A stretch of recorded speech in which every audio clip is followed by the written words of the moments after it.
It's our Easter week Twitter recap. So why the Valentine's hearts? Well, those are custom hearts, which brands now have the opportunity to do in Periscope, as long as they work with Twitter from the beginning.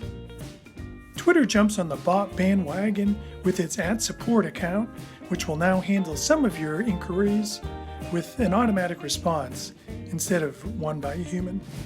Twitter users love to complain about Twitter, but they also love Twitter in many ways. So what if they bought Twitter and ran it themselves as a co-op?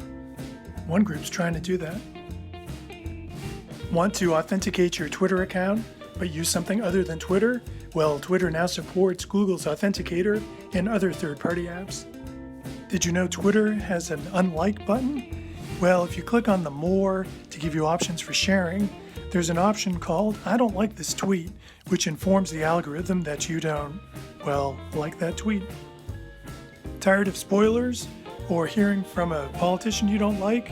Supermute lets you mute accounts for a time period that you select for a word or phrase or partial word of your choosing.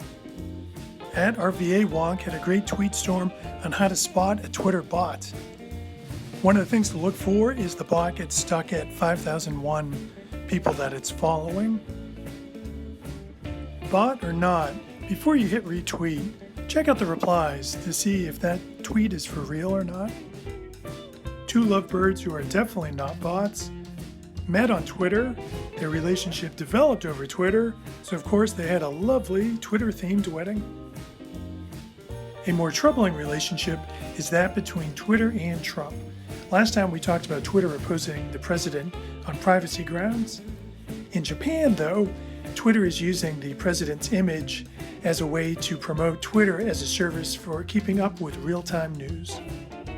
If you think some of your audience is on Twitter and Facebook, then maybe you don't want to tweet the exact same thing that you're sharing on that other network. And speaking of thinking of your audience, if they're on Twitter, it's probably mobile, so don't tweet something that only works on a PC.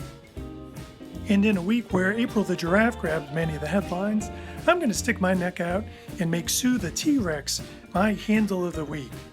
Sue comes from the Field Museum in Chicago with lots of snark and interesting stories. I'm Mark Alves on Twitter. Thanks for checking out Twitter Times this week. Check out my profile for these tweets and many more pinned in a collection. Thank you.